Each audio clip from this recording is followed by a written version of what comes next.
Hey, Eagles fans, this is Chris Franklin from NJ Advanced Media, and welcome to the No-Huddle Show podcast, the show where we discuss all things related to the Philadelphia Eagles. Before we begin, I want to remind you that you can read our content on NJ.com/Eagles and make sure to bookmark that to get the latest Eagles news and analysis. Today, I'm once again joined by my No-Huddle Show co-hosts, Bob Brookover and Cayden Steele. While the bye week is over and the Eagles are back at practice preparing for the Cleveland Browns Sunday afternoon at Lincoln Financial Field, and we'll delve more into that game and more. But first, let's talk to Cayden and Bob. Guys, how was your bye week and how are you doing? Go ahead, Caden. Go ahead. You go Uh, first. I'll go first. All right. Yeah, it was good. I went up to New York, the Catskill Mountains, with my girlfriend. I was able to get away for a little bit, and it was nice and scenic, and a nice change of pace from the fast pace of being in Philly. And I live in Wilmington, and it's not Philly, but it's 20 minutes away, and it's still a little hectic sometimes. So it's good to get away for a little bit, but I'm excited to be back. Week 5 or week 6 now, because week 5 was their bye week, and to see how this team shapes up after the bye. So I'm excited to be back. Uh, I did what all good writers did. I took a deep dive into the Eagles, into Vic Fangio's uh, record after 4 games. Uh, on his first stop at each place he's been, I think that's 7 total stops. And turns out he's much better after the first 4 weeks of the season than he is after the before the first 4 weeks. I think it's a difference of a whole touchdown. If there's any good news for the Eagles defense, maybe that's it, because they need to improve. And you know the the disparity of the before and afters was pretty remarkable. But I won't go too deep into that because we're going to go deep into some other things. Yeah, definitely. That'll be cool, but I'm glad you guys had a lot of fun in there. Cayden, I know your experience with Wilmington, Delaware. Yeah, if for anybody watches The Simpsons, there's more to Wilmington than the Screen Door Factory. But yeah, after a while, Caskins are a different thing. And Bob, you're right. When you look at in terms of factors, that Vic Fangio's been around since I think they had single bar helmets, pretty much at least a couple, at least the kickers did. So yeah, he's got a little experience in terms of that. Like you mentioned, we're gonna get into that in the future. But guys, I want to start with our opening drive question here. And it was interesting. Yesterday afternoon, Jalen Hurts mentioned that he and head coach Nick Sirianni had and I'm using this quote, summit during the bye week, and they were able to come together in harmony. Another quote, this thing that he said there. Hinting at the two, there was some level of friction between the two. I'll start with you, Bob, and then I'll go to Cayden. Bob, what have you learned about the situation? And does this give you any confidence that A, this is finally mend everything, we move on from this, or B, will it help the team overall? It was fascinating because Nick spoke before practice yesterday, and Jalen spoke after practice. And before practice, when Nick was speaking, he spoke in terms without identifying a player, taking a deep dive into various issues, and he didn't. He said he wouldn't go into detail, and he wouldn't say who it was. And then we speak to Jalen after practice yesterday, and it was obvious who it was. And it was one of the more fascinating Jalen Hurts news conferences I've ever been at, and him just basically coming out and saying, "Hey, me and Nick had this long talk. It was really good. Felt like it was really productive. They're both in agreement that the thing that needs to change, and boy, does it need to change, is the turnovers. And Jalen's responsible for a lot of that, not all of it. 14. I did a thing, looked at a thing yesterday where the Eagles are at a 22-7 disparity. They haven't won a turnover battle going back to the game where they beat the Chiefs right after last year's bye week. They've been even in some turnover battles, but mostly lost them. They're down 22-7.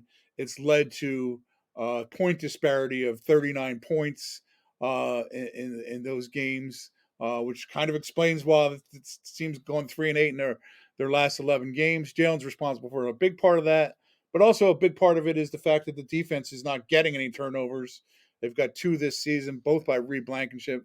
Not a lot of guys besides Reed Blankenship have been making plays, been playmakers on defense. And, the last really, really explosive play we saw from any defensive player, I think, was Sidney Brown's 99-yard interception return last year against Arizona, which is fitting because he's coming back this week from injury. It'll be interesting to see what he can do to help this team.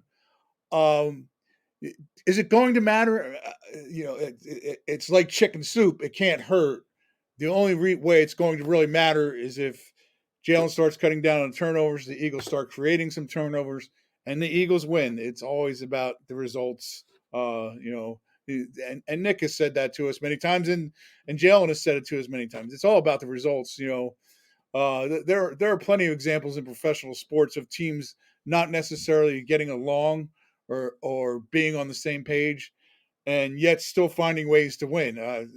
I'll go back to the '85 Bears because they just popped into my mind, but I don't think Mike Ditka and I know Mike Ditka and Buddy Ryan didn't like each other, and I don't think Mike Ditka and Jim McMahon were real fond of each other, especially McMahon of Ditka. But it didn't matter because they were so good. They won, and basically the bottom line is: are the Eagles going to win? If they do, 20 years from now, nobody will remember that Nick Sirianni and Jalen Hurts didn't get along as much as they'll remember that the Eagles figured out a way to win again. Wait, you're not going to put that? Nobody's writing a book about that? You think? No, just kidding. Only if they win. That's true. Cayden, what are your thoughts on this? Yeah, I mean, I think Bob summed it up pretty well. I don't know if it will amend everything. At the end of the day, words are words. If they continue to lose games, let's say they lose to the Browns, and if they lose the Giants, they start 2-4, and Hurts is still struggling with turnovers, and there seems to be like the offense is out of sync, and then it probably won't mend everything because a lot of problems come from losing, and if you're losing games, you're probably not seeing things eye to eye, and I mean the problems will probably still continue. So I don't want to say it will mend everything because I really don't know if it will, but it is, I think, in a way encouraging to hear Hurts talk about Sirianni. Like throughout the all season, he's been given multiple opportunities to say positive stuff about Nick, and even during the season, and rarely is it positive. It's either most of the times neutral or a little negative, and this time it was a very more of a positive stance. So I think there might be a chance that Jalen and Nick have come to some better, like the relationship's getting a little better. At least during the bye week, maybe they see something that they could go forward and build a better relationship. But you got to win games for that to sustain. But it would help the team overall. I know. I mean, Bob made a good point. I mean, you not necessarily don't have to like each other to win games, but I mean, you want your quarterback and the head coach to be on the same page, and um, it will help just overall. And we talk about the culture of the team. If the two most important guys in the team are getting along, I think it'll help everything overall going forward. Nice, very nice. And Kate, we're going to stay with you on this next one here. Linebacker Devin White was released by the Eagles during at the beginning of this weekend. It ended a disappointing stint. A lot of us thought that he was going to be a surefire starter, and he took a lot of the reps during OTAs and in training camp as one of the starters. And then all of a sudden he went to a backup, and then we've heard about the didn't dress and didn't dress for personal reasons, the injury, what have you, if there really was an injury. Yeah, it's a lot that was going on in there. And Cade, why do you think it didn't work out with Devin White here in Philly?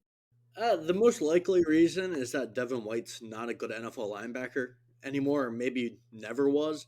You look back at his time in Tampa Bay, from when he first came to the league in 2019 to his last year, when he got benched by the Buccaneers at the end of the season. He always graded out as one of the worst linebackers in the league. And I know PFF is subjective sometimes, and not everyone agrees, with what they do necessarily. But for the most part, they tend to be correct. I mean, last year he rated out 87th out of 89 linebackers and got benched. Like you come in this year and you have an opportunity to win a starting job, and he talked about all season about how a fresh start and all that, but there seems to be a track record where the Buccaneers didn't think Devin White was worth a contract extension. Then they benched him. So they didn't think he was a very good linebacker. Look, I know he's had moments where he's been splashy. He's not had 9 sacks. He's made big plays in big games and all that. But down, he's not been consistent against the run. And to be a starting linebacker, you have to do that. And he's been one of the worst in the NFL since coming in the league. And last year he got benched by KJ Britt, a former 5th round pick. So Uh, it wasn't a good tension in Tampa. He came here, had a shot, but he didn't really stand out in training camp. Um, and then training camp is tough because you can't really tackle and all that, but he never really flashed. N'Kobe Dean outplayed him. It was very clear from just the eye test, and the Eagles must have thought the same thing because they named N'Kobe Dean the starter. Zach Bond looked better as well. And once he lost the starting job, I mean, Devin White really didn't have a role. I mean, he's not a guy who's played special teams a ton in his career. He's not a core special teamer. And when you have guys like Jeremiah Trotter Jr. and Ben Van Sumeren and Oren Burks, who are all really good, solid special teams players, especially a guy like Oren Burks, and that's one of the reasons you brought him in. I mean, what's Devin White's role really? I mean, he doesn't really have any. And you can make an argument based on how he's played in recent years. Is he really that much better than Oren Burks? I don't know. Like Oren Burks might be a better player, and maybe they feel that way and they feel confident going forward. Nick Sirianni talked about yesterday that they feel confident in Jeremiah Trotter Jr. But yeah, I mean, I think the biggest thing is that Devin White probably isn't a very good player at this stage of his career. Might have never been. It doesn't have a lot of special teams value, and it. I don't think the deal was terrible. I mean, you took a shot on a 1 year deal. You didn't give him a ton of guaranteed money, and you wanted to see like I think there is a talented player in Devin White. Is the reason he went fifth overall in 2019, but he hasn't been consistent. They wanted to see if they could get him to be consistent, and I guess as they realized that they couldn't, and now he's a free agent, and he's kind of at a crossroads in his career. Hey, Bob, what do you think? Why has it not worked out with? Why didn't it work out with him in Philly? Well, I think Cade made all fine points there. And I think the bigger thing issue for the Eagles now going forward is okay, Devin White didn't work out. You know, all those reasons Caden listed are valid. But what does it look like going forward now? N'Kobe Dean, I mean, if we're going to use PFF, which is fine, I agree with what Caden said about PFF. Some people, don't like it, but oftentimes they are right. In the Devin White case, they appear to be right. Vic Fangio obviously was not all that uh, overwhelmed with what he saw from Devin White in training camp in the preseason. But now you've got N'Kobe Dean and Zach Bond as your linebackers. The number one question I have about Zach Bond right now is can he last? He's never gone through a season where he's played down after down after down. He's not a real big guy on the inside. Uh, that would be my biggest question about him right now. He's played two really good games and two so-so games, and then my question about N'Kobe Dean. Again, you talk about a splashy player. He's got some of that in him too, where he makes a big hit, but then he misses something in coverage. This last game, according to PFF, he missed 6 tackles. Or missed 4 tackles, I guess, in this last game against Tampa Bay. And they missed 15. He had 4 of them, so that's over a quarter of the missed tackles. If you look at his PFF grade so far this season, 29.3, really low grade opening night. 51.6, low but respectable, a little bit more respectable. 69 is a good game, good solid game, and then a 44.3 against the Bucks, which is 27.2 tackling, not good. So those are your two main guys now. Oren Burks never really done it, and then two guys after that are Ben Van Zumeren and Jeremiah Trotter Jr. Unproven. You're once again back to the do they have enough to do it at inside linebacker, or will and it's hard to do it with the trade deadline unless you got a team that's really not very good. And looking to get rid of a really good player, you got to get really lucky for that to happen. But they might need to, at the trade deadline, improve that position. Um, the big contrast to me in the division right now is the Commanders went out and got Bobby Wagner and Frankie Lavu to be their inside linebackers. And I think they're a big part of the reason the Commanders are 4-1 in the first place in the NFC. It's not the biggest part. The biggest reason is obviously Jaden Daniels, but those two free agents, I think, helped the culture of a defense with a defensive-minded coach in Dan Quinn. I know I'm getting off subject here. I'm veering far away, but I wanted to just cover those bases when we're talking about the inside linebacker job. Now, I thought about this, and more I thought about it, and hearing your stuff as well too. Just the overall, like when they saw Devin White play at Tampa Bay. I know there's all that front office and coaches go, okay, we can fix this guy, we can do this. But now, when you look at the release of White, you have Huff struggling, and you look at some of these off-season moves. If I had to ask you guys, if I had to ask you guys right now through 5 games, when it comes to the new acquisitions this team has, what grade would you give? What grade would you give this offseason for Howie Roseman and the new players that they've done that they've acquired? Yeah, this is something I thought about writing about the other day, and I didn't. Because I decided to go a different direction. But it's a great question. The obvious home run so far is Saquon Barkley. Uh, you know, probably probably a double or maybe even triple because he came in uh, so low. I might as well use a baseball analogy because there's no baseball team left in the city playing. So, uh, Too soon, too soon. uh, so Zach Bond is at least a double, maybe even a triple, given that contract has played well enough and filled the starting spot that I don't think when they signed him that was not the intent and that was not foreseen. But after that, eh, meh, ick or eh. Those aren't grades, I don't think. Yeah, I hope not because I wouldn't be able to spell them. But Howie's certainly can be questioned. Wait, man, it's not in the AP style book. I Yeah, tried to look at it, I can't find it. I don't know. yeah, Kate, and isn't either. Caden, what grade would you give it through 5 games? Am I also considering the draft as well, like the early returns as a Yeah, yeah, part of just the all off-season moves.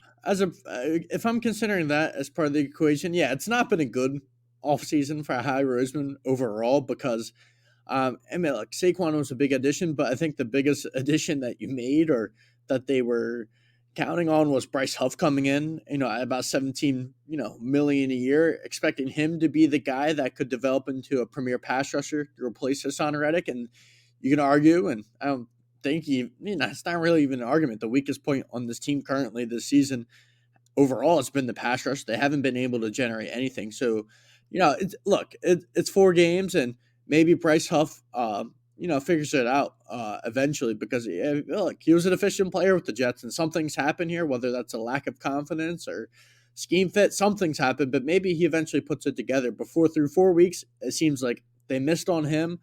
Uh, yeah, it hasn't been great for Hallie, but I would still probably give it like a C plus because you hit on some bargain signings. I think Bond's been pretty good and Mekhi Becton's been pretty good, and you got Saquon as well. So those three I think help the grade for sure. I think Saquon. You might not win those 2 games without Saquon Barkley. So just to be able to invest money in him and trust that he would be a guy that could change your offense. I think he has the potential to still do that. And then, like I said, I think Bond and Becton were fine. But yeah, Huff's been really bad, and so has CJ Garner Johnson. Like, he's not been a good player.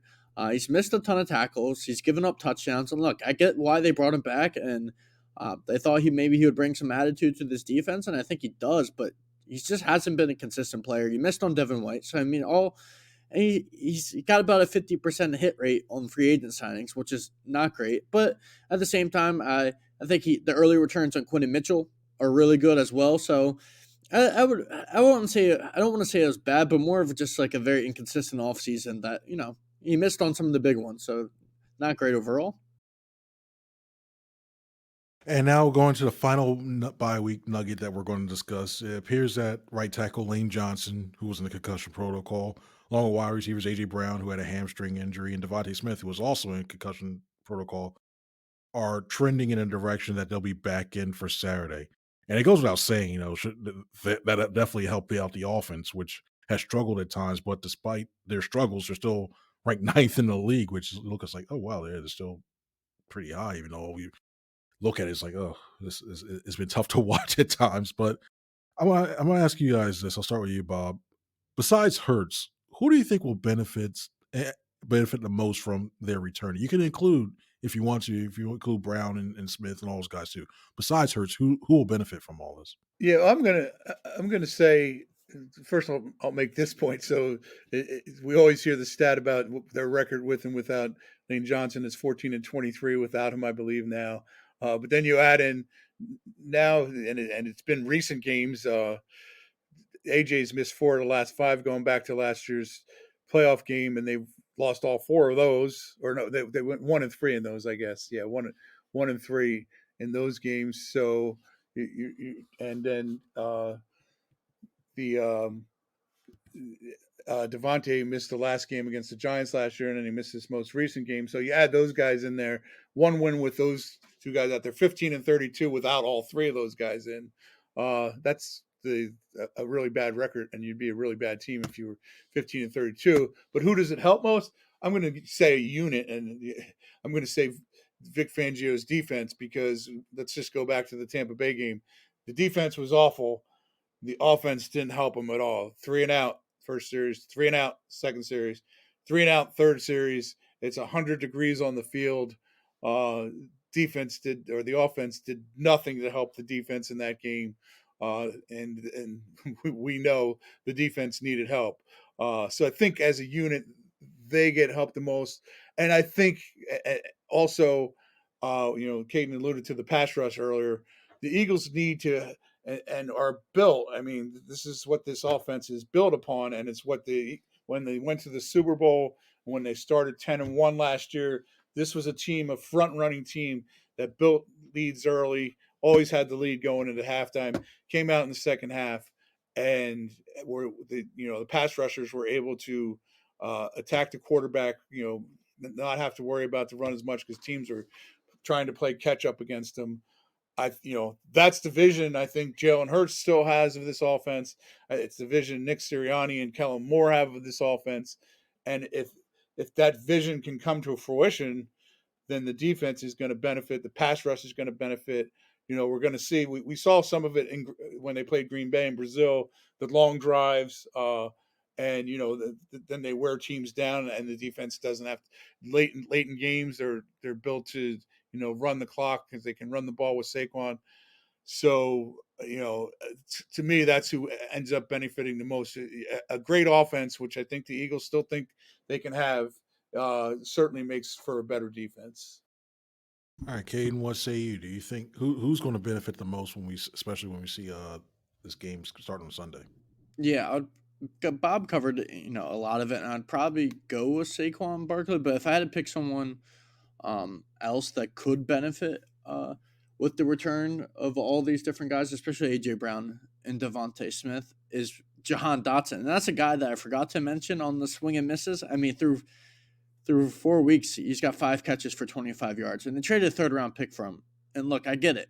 4 weeks, he's trying to learn a new offense, and he's been asked to play a bigger role as a number 2 against the Saints without AJ Brown, and then number 1 against the Bucks in their loss in Week 4. So, but at the same time, that's the reason you traded for him. If injuries happen, you expect him to step up, and he didn't. So far, the return on Jahan Dotson hasn't been very good. But maybe if he's able to settle back into that number 3 wide receiver role, and the pressure is kind of off of him, where he doesn't have to produce as a number 1 or as a number 2 on the game days, and he can have another 1 or 2 or 3 more weeks to kind of learn this offense, and maybe eventually he's able to make an impact, because all the attention is put back on AJ Brown and it's put back on Devontae Smith, and he'll have one-on-ones in the slot, maybe against some weaker nickel corners, or maybe even a safety. And eventually maybe Jahan Dotson can take advantage of these situations and be a more productive player than he is currently. So I'll go with him. I'm not feeling 100% confident about it, because obviously there's a reason that the Commanders traded Jahan Dotson in division without worrying too much about making that deal. And so far it hasn't looked good, but if he's going to produce and step up and eventually find his footing here, it will be with AJ and Devontae both in the lineup. So that'll be the guy that has a chance of benefiting the most from this. All right, cool. Now it's time for our run pass options segment. If this is your first time listening into us, first of all, thank you and welcome to listening. But run pass option segment of this show is when I'll ask Bob and Caden both a question, and they'll have a chance to either run with it, meaning they'll agree with it and they'll explain why they like it, or they can pass it and say, "Yeah, I don't believe this," and they'll explain why for that. And we're going to go more into this week's matchup against the Browns, and it could be. Well, I'll ask the first question. I'll go with you, Caden. It could be a very interesting change that we'll see out of this bye week and see who we see in the nickel slot. Now I'm going to ask you this one: Cooper DeJean will start the nickel corner and have an immediate impact. Are you running with that, or are you passing on that? I'm gonna run with it. We saw the ESPN report yesterday that the Eagles were mulling multiple defensive changes, including putting DeJean at corner to take over for Avante Maddox. So I think we'll see that, or whether he starts. I think he'll start, or at least he'll play more snaps. I'll say that. I think he has a bigger impact um, this weekend against the Browns, and we'll see if he has a huge impact. I mean, it's a tough position to play for a rookie, but they have to make a change. Avante Maddox hasn't been good in tackling. He's struggled in coverage this season. And look, they drafted Cooper DeJean for a reason in the second round. I think he'll get the nod, and we'll see if he's good or not. But I think the opportunity is coming. Bob, what are you doing? Are you running or passing? I'm going to pass because you have a dual thing there. Will he have an impact? I think he's going to play more too. They've obviously Vic said a few weeks ago that he's had Cooper DeJean concentrating just on playing in the slot, and I think that could end up being where he plays, but it's not easy to just slide right in and be effective, especially at that position, in a position that he's never really played before. He's obviously practiced it in spring workouts and in training camp, but his training camp was limited, so he's been playing catch up on that. But they're also in the midst of right now because of Britton Covey's absence of asking him to be the punt returner, which is a fairly important role on a team. So I think he's going to see more snaps and be worked into the defense more. But you also, I'm curious to see how Sidney Brown gets worked back into this defense, because I think the Eagles really think Sidney Brown has a chance to be an impact player on this defense, and he's worked. From talking to him, he's worked at safety. He played quite a bit. I think he played 4 more snaps at slot corner than anywhere last year. But he's been concentrating on safety through his mental reps as he came back from the ACL. But he's another guy that's going to get on the field. So, and I don't think they're going to entirely pull the plug on Avante Maddox. I could be wrong, but Avante's been hot and cold. He hasn't been absolutely awful. He had horrible missed tackle against the Bucks, one of the worst I've ever seen. But he's an experienced player. I don't think they're just going to pull the plug on him. So I'm going to pass on him having a major impact in this game, but I think we are going to start seeing more Cooper DeJean going forward. Eventually it's going to be his job, but I think he's going to have to earn it in Vic Fangio's eyes before we say, "Hey, Cooper DeJean's out there making a major impact." All right, cool, Bob. We're going to stick with you on this final run pass option question. The Eagles' defense will not get a turnover or 2 sacks against Deshaun Watson. I'm gonna. They will not. I'm gonna pass on will not because Deshaun Watson's a bit of a mess. um, if you look at Deshaun Watson, let's not just put it all on Deshaun Watson, although he deserves a big portion of it. He's thrown three picks, but here's the more likely part, that he's going to be sacked at least twice. He's been sacked at least twice in every game this season. Last week he was sacked 6 times by the Cowboys. The Giants sacked him 8 times 3 weeks ago.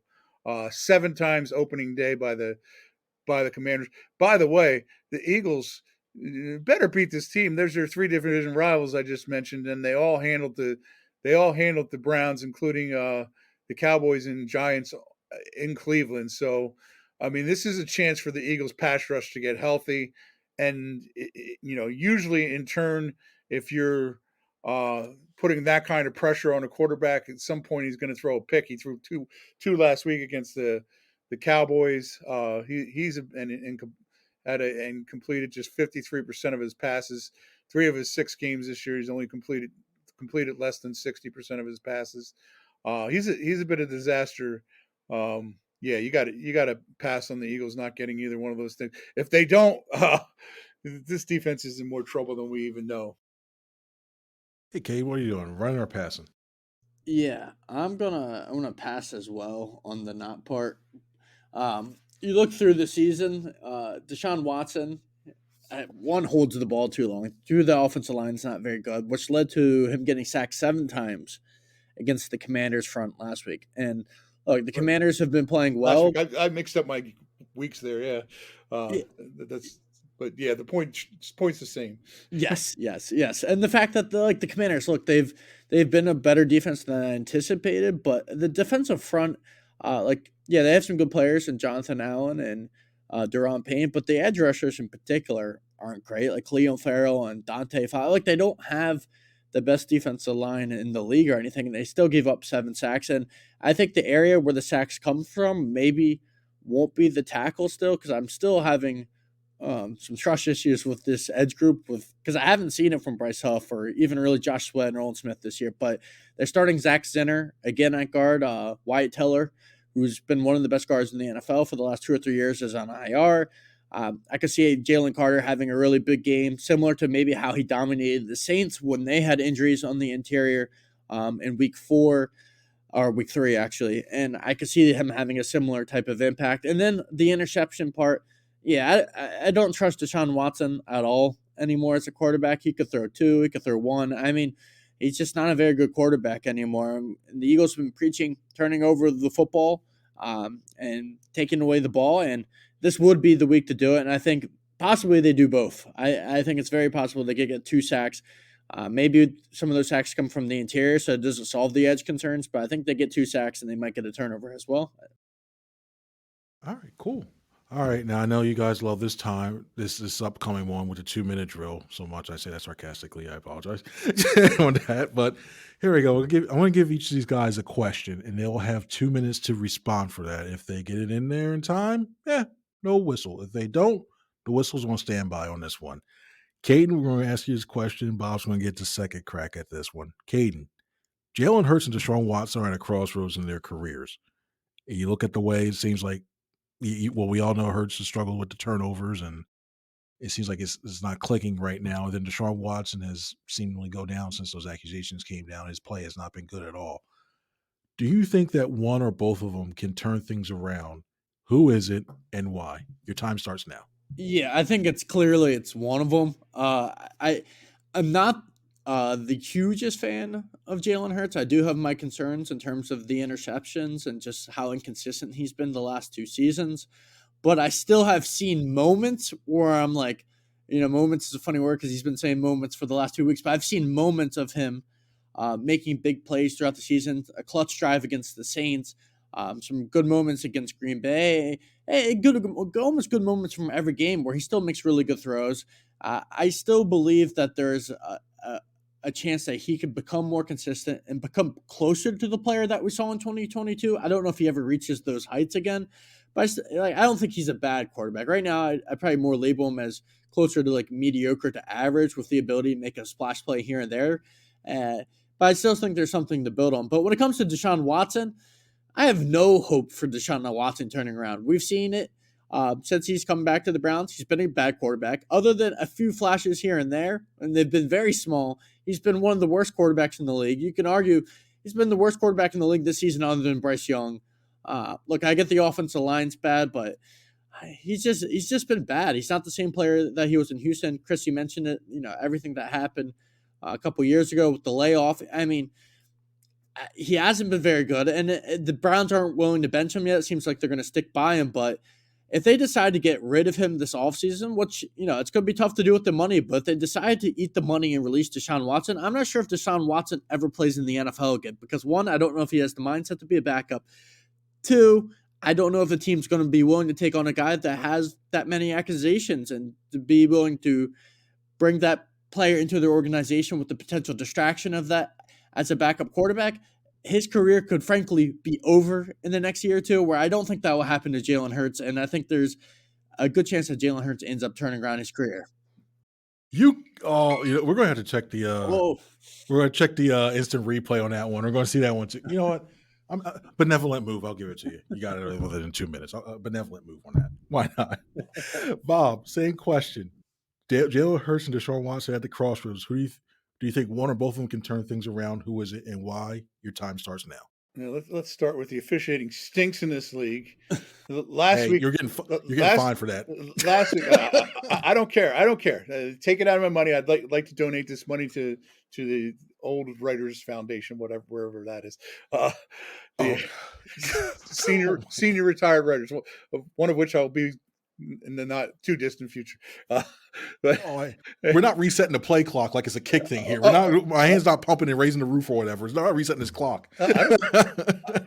I don't care, because he really went over. So all I really have to say is, obviously the answer is Jalen Hurts. I mean, he's got he's 39-22, I think, in his career, counting the playoffs. The other guy's barely 500 as a quarterback. He's 38-36. For his career, and just 9-8 since he got to the Browns, just barely a 60% completion percentage. He's not good. His best season, his best season when he led the league in passing yards and threw 33 touchdowns, just 7 big. The Texans went 4-12. I mean, is that the sign of a great quarterback? Who's, I guess, to some people, but to me, the best sign of a quarterback is winning. Jalen still has had a winning record every season he's been there. We're only 4 games into this season. Yes, he had a collapse at the end of last season, and he's turned the ball over too much. But there's still a major upside to Jalen Hurts. I don't think we've seen the best of him. Let's also point out that Jalen Hurts is 26 years old. Sean Watson's 29. Jalen Hurts, his record off the field, I think, is almost impeccable. I've never heard anybody say a bad thing about the guy off the field in terms of the way he goes about his business. I don't think we can say the same about Sean Watson. And I think, ooh. I told you. Hey, listen, just because I'm referee Ron Tolbert made it like he's part of my family, I don't just take it that way in terms of that. I don't care, because I'm moving to a new league next week. I'm going to a new league. I'm so fed up with this league. Wait, there's like a UFL or XFL variant of this in another dimension or something? I'm going to a higher league. It's in a different dimension. If that's the case, I have long hair and I'm talking to you guys. I have an afro. I'm talking to you guys. Everything feels great. Jeez almighty. Man, last week we had a coin flip. This week, I'm just going to randomly decide that you go first, Cayden. I'm like, I listen back every week. I want to talk to the commissioner. Hey, listen, I like the Jets offense. I like to try to tinker and actually try something new. Sorry. Anywho, on top of that, it's time to get our overtime question. Sometimes I like to throw this out. These guys throw a weird random question at them and just have them think and come up with something as well too. There's no time limit on this one, so you don't have to worry about the whistle coming up, as some people may not like to officiating. No whistle on this one, but it's like to try to make these guys think or just have a laugh, what have you. So, if you didn't see after last Sunday's win by the Giants, Wan'Dale Robinson live streamed the team celebration after their win against the Seattle Seahawks, which I didn't think was going to happen. In fact, they went out west and looked good offensively. They won 29-20. I was shocked by that one. But as he was live streaming, head coach Brian Dable popped up in the feed, saw what Robinson was doing, told him to turn it off. But I'm kind of not using this as a clean show. He used some colorful language while I was telling him during his request to tell him to turn it off. My question to you is this, and if you want to flip a coin, we can flip a coin. But my question is this: if live streaming technology had existed during any time, any sporting events or historic moment, what's something that you wish you had been live streamed to give you a behind the scenes look? Who would like to go first? I'll go first, as long as it's okay with the commissioner. It is allowed. It is decided. You are allowed. For me, this is an easy one. I was a huge fan of the 76ers, the Julius Erving era. Uh, there's just years of disappointment. The 77, they take a 2-0 lead on the Blazers and then lose four straight. Bill Walton's Trailblazers. Um, and it spawned the campaign "We Owe You One" that Dr. J came out with. It was great, but it seemed like it took forever for them to 0-1. Then they lose again with Magic Johnson at center in Game 6 at home. Kareem Abdul-Jabbar is hurt. Magic Johnson comes in to play center and scores 42 points. I think that was my junior year in high school. The next year they blow a 3-1 lead to the Celtics, and the Celtics go on to beat the Rockets. That's my senior year in high school in the championship. The Sixers were better than the Celtics. The next year, 82, the Lakers beat the Sixers again in 6 games. I'm just under the belief that this team is never ever going to win it, and I just love that team. And then they get Moses Malone, they bring him in, and they win it all. And in the post game locker room, I just remember Andrew Toney, who I loved watching play, saying, "We're going to party until," and he's paused. He's like, "How many pages are there in the phone book?" And and back then, phone books were big, thick things. Uh, there were a lot of pages, and I would love to have been at that party if Andrew Toney's comments were true, and they partied for as long as there are pages in the phone book. I did go to the parade. It probably wasn't as wild as a Phillies or Eagles parade after 17, 18, or 17 in 2008. But it was just a cool parade for a team that I don't think, the Phillies had some good teams, but I don't think I can't remember any other team in the city that was that close so often.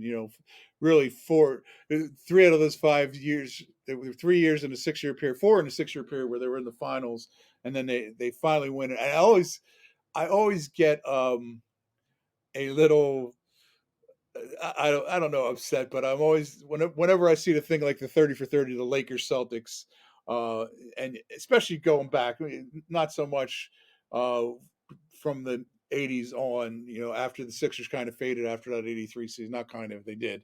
Uh, but the Lakers versus Celtics thing, well, there was no Lakers without Lakers Celtics thing if there wasn't the Sixers Celtics thing. Like so many of those years where the Celtics beat the Lakers in the finals, I think the Sixers would have beat the Lakers too, but they couldn't get past the Bill Russell um, Celtics. So that's my story. The 83 team, after all those frustrating years and really 83 Sixers really finally winning it, I'd have liked to have been a fly on the wall as they partied after that. Nice. Good answer. Good answer. Caden, what sporting event, if you can go anytime or even historic moment, is something that you wish had been live streamed so you got a behind the scenes look at? Yeah, I'll go with historic moment. Just I guess to be a little different. I think the one thing that I would have wanted seen built, just because I'm curious how it was done, was the Great Pyramids of Egypt. Like I still don't understand, how long ago that was and how they were able to build stuff that tall. No one really knows exactly how they done it. I know there's a lot of different theories out there, but it's always like piqued my interest, like how are they able to construct something like that, way back when there wasn't a ton of technology. Like I would just be curious to see how it was actually done. So I mean, I know it's not the most exciting answer, but it's something that's always piqued my interest. No, it makes you think because I'm thinking that'd be kind of cool when you know Aliens. what. I'm I about to say, mean, on second thought, you know what? Given what some of the stuff we've heard, giving a certain meteorological event that happened a couple of days ago, yeah, I'm pretty sure it would have been started a conspiracy theory about that too. So yeah, actually would be that's just pretty thoughtful. So sweet, I like that. That's well, guys. You guys did well today. I appreciate you guys coming on. And make sure always you can check out Bob and Caden's work as well too on NJ.com/Eagles. Don't forget about that. We'll all have coverage coming up for Sunday's game against the Browns. It should be a very interesting one.